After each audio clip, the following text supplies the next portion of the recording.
Dealing with differences as a preacher.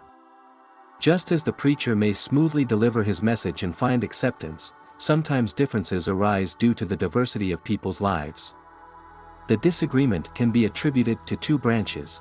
One is a natural diversity that leads to the establishment of life and human unity. God, the Almighty, created humans and destined them to differ, making it a necessary aspect of their creation. As he says in the Quran, "And of his signs is the creation of the heavens and the earth and the diversity of your languages and your colors. Indeed in that are signs for those of knowledge." Quran 30:22. The occurrence of such diversity in people's lives brings them benefits and advantages. Based on it, human activities vary, and different needs are met, thus enriching life and existence.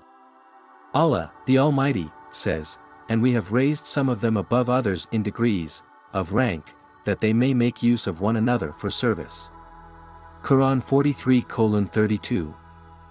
Al-Alusi said, meaning, they should utilize each other for their benefits, employ one another in their professions, and collaborate together in their endeavors, so that they can coexist, interact, and reach their common objectives. And the second branch of differences is the religious differences, which are an inevitable outcome of natural variations. People differ in their intellects and cognitive abilities, and it is well known that if there is a difference in understanding, there will be a difference in judgments as well. Allah, the Almighty, did not make people all have the same understanding. Allah, the Almighty, said, and mention, David and Solomon, when they judged concerning the field, when the sheep of a people overran it, at night, and we were witness to their judgment. And we gave understanding of the case to Solomon, and to each of them we gave judgment and knowledge. Quran, Surah Al-Anbiya, 78-79. So, Solomon, peace be upon him, in this matter had a deeper understanding than David, peace be upon him. The companions and the followers, Tabi'an, also varied in their understanding of legal rulings on different issues. For instance, Imam Abu Hanifa, for example, surpassed his peers in understanding by far. Ubaydullah ibn Umar reported, "We were with Al-Amash, and he was asking Abu Hanifa about various matters, and Abu Hanifa would answer him. Al-Amash then said, 'Where did you get this from?' Abu Hanifa replied, 'You narrated to us from Ibrahim like this, and you narrated to us from Shabai like this.' Indeed, differences in religious matters among scholars are inevitable and must occur. In this context, Muslims have recognized the diversity of jurisprudential schools of thought. To reduce differences, it is essential to handle them intelligently and work towards bridging perspectives. And paying attention to things that increase harmony, such as greetings, handshakes, and choosing appropriate words. And one of the things that increases harmony is maintaining an appropriate distance with the other party.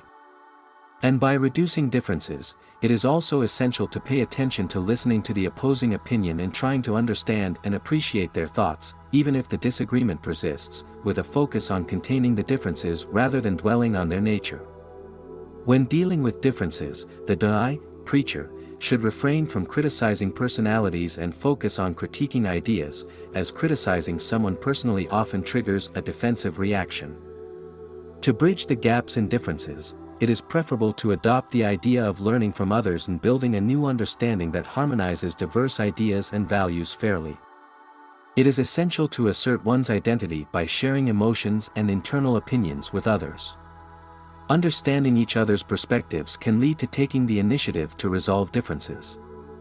One of the factors that narrows the scope of differences is the preacher's attention to their speaking style and the careful selection of clear words, avoiding those with inappropriate connotations.